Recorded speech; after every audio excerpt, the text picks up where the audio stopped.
Alors, bonjour Roch. Bonjour. Bonjour, bienvenue, re-bienvenue au Centre d'archives. On se revoit aujourd'hui pour la rétrospective de novembre 1997. C'est exact, oui. Oui, alors en novembre 97, il y avait aussi des élections municipales, comme on vient tout juste de vivre. Ici, on nous dit qu'au Témiscouata, il y a 6 nouveaux maires qui sont élus. À Cabano, c'était des élections très importantes. On voulait du changement. Et c'est Jacques Asselin qui remporte les élections sur Arthur Morin. Et on trouve à Lac-des-Aigles, c'est Claude Brault. À Rivière-Bleue, c'est Gilka Théberge. Clarence Levasseur à Saint-Just. Marin-Lebel à Saint-Honoré. Et à Packington, Serge Beaulieu remplace son frère Émilien.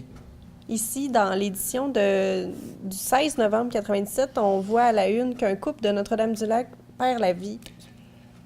Évidemment, encore une fois, sur la 185, c'est au niveau de Saint-Hubert, mais il n'y a pas juste le couple qui perd la vie, il y a un autre individu qui vient de Terre-Neuve aussi, qui perd la vie. Et pendant tout le mois de novembre, on aura 4 pertes de vie sur la 185.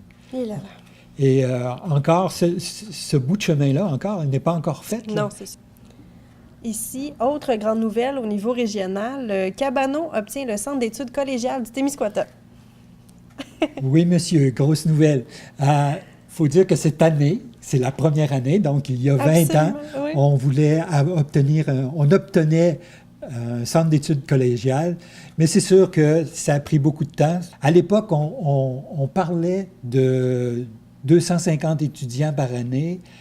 C'était un gros projet, mais j'ai l'impression que il y avait des étapes à franchir. On s'est peut-être précipité pour l'annoncer. Disons qu'on n'avait pas franchi toutes les étapes. Et la demande ou le besoin des cégeps d'avoir une antenne collégiale n'était pas évidente à ce moment-là. C'était plutôt une demande du Témiscouata pour amener les cégeps ici.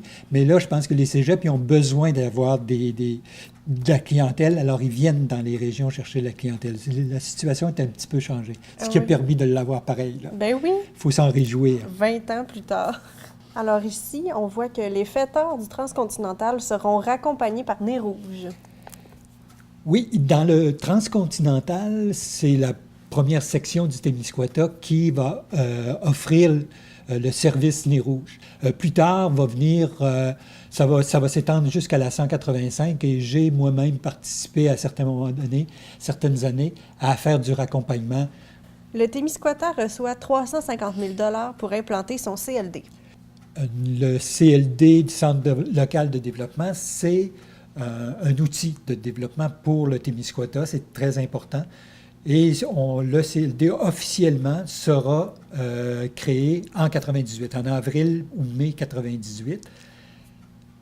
Puis, il y aura une vie de plus d'une quinzaine d'années. Et par la suite, le CLD va être rapatrié à la MRC à cause qu'il y a eu des changements de structure.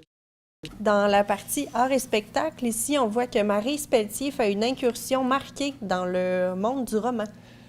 Oui, pour Maryse, beaucoup de monde connaissent Maryse parce que c'est l'auteur de la pièce de théâtre Cabano PQ, qui a été jouée l'année dernière ici avec un très grand succès. Oui. Alors, on dit qu'il y a 20 ans, Maryse participait ou elle faisait partie de la catégorie littérature jeunesse pour le prix du gouverneur général. Ici, dans l'édition du 30 novembre 97, on voit que Cédric Bélanger est consacré meilleur journaliste au Québec. Oui, Cédric travaille depuis quelque temps au Touladi.